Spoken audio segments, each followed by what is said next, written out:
E aí, tudo bem com você? Eu sou o Padre Paulo da Ladeia e hoje vou falar sobre o sacramento do batismo e da crisma e vou falar sobre uma coisa interessante: padrinhos. Vem comigo. Bom, quando a gente fala de padrinho, madrinha para sacramentos, existem algumas dúvidas, por exemplo. Uma delas que se coloca, e muita gente coloca para mim, é: Padre, eu posso trocar o padrinho, a madrinha? Eu não gosto do meu padrinho, da minha madrinha. Ou então, eu briguei com o padrinho, com a madrinha do meu filho, e aí eu quero trocar. Não, não dá.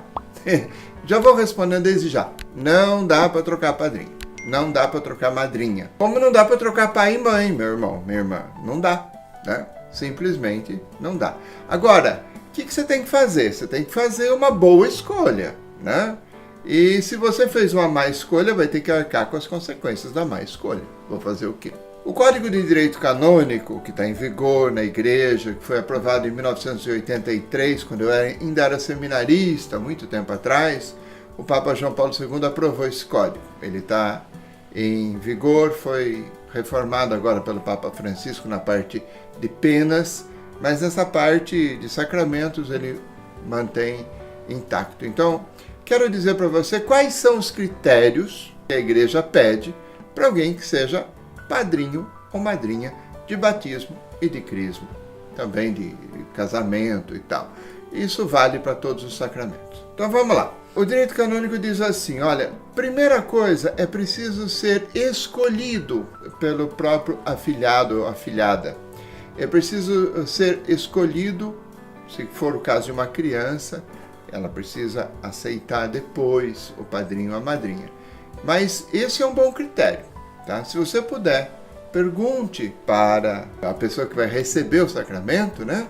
Se ela aceita. Porque é um tal da gente colocar pai e mãe, o pai e mãe colocar dedo nessa história. Não coloque o dedo nessa história. Quem tem que aceitar ou quem tem que escolher é o afilhado, é a pessoa que vai receber o sacramento. Tanto para a primeira comunhão, como para a crisma, como para o matrimônio. Tá? Ou como para a ordenação, se for o caso. Então, ele tem que ser escolhido pela pessoa, primeira coisa. Segundo, ele tem que ter mais de 16 anos. Por quê? Porque ele tem que ter um pouco de cabeça, ele não pode ser muito imaturo. A igreja ainda dá uma certa chance, imaginando que a partir de 16 anos a pessoa já tem um pouco de discernimento. Não é totalmente madura, mas já tem um pouco de maturidade. Então a igreja confia na função do padrinho ou da madrinha. Outra coisa, ele precisa ser católico praticante, ou seja, ele precisa ter feito o batismo, ele precisa ter feito a crisma, ele precisa ter feito a Eucaristia e ele tem que acreditar naquilo que ele vai dar. Então, ele tem que ser católico e um católico participante da igreja. Não vale só o cara ter recebido o batismo, por exemplo, não fez confirmação e nem Eucaristia e querer ser padrinho, não dá. Tá? Ele precisa ter os 3 sacramentos iniciais, que são mínimos para você dizer eu sou católico. Sem esses 3 sacramentos, você ainda não é católico, você foi batizado, mas falta muita coisa. Como aquele cara que sabe falar a língua, mas ainda é analfabeto. Como aquele cara que está aprendendo a escrever, mas não sabe escrever direito. Sai uns garranchos, sai umas concordâncias muito erradas e tal. Então, o cara está em processo de alfabetização. Ou ele está em processo de catequese, e aí em processo de catequese ele não pode ser padrinho. Outra coisa, ele não deve ser pai ou mãe da pessoa, porque padrinho é outra função. Agora, eu sei que os padrinhos são bem complicados. Entre nós católicos tem uma certa conveniência. Se escolhe às vezes o padrinho porque é rico, porque é amigo de bar, ou porque é isso, aquilo. Esses critérios não podem valer, porque esses critérios caem muito rapidamente.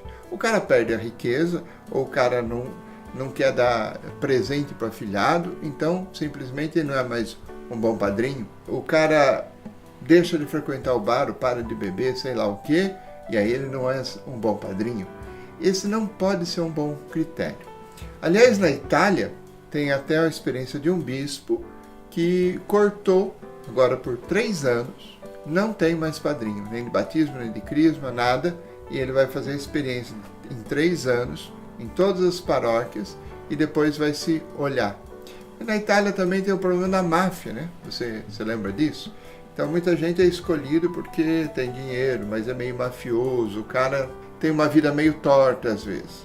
Então a gente precisa olhar esse tipo de coisa quando a gente escolhe alguém para padrinho ou para madrinha. Então escolha uma pessoa, primeiro que seja aceito, tem que ser aceito pelo próprio batizado, crismando, primeira comum, o cara que está fazendo a primeira Eucaristia e tal. Depois, tem que ser católico praticante, ter mais de 16 anos e não ser pai ou mãe. Então, depois disso, não venha chorar as pitangas para mim e dizer, eu quero trocar.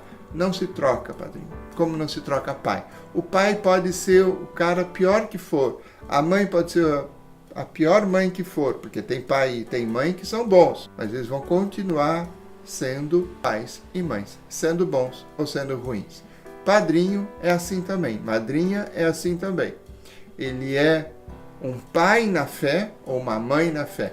Pode ser um mau pai, uma má mãe, mas continuará sendo pai ou mãe na fé daquela criança. Espero ter respondido essa pergunta para você.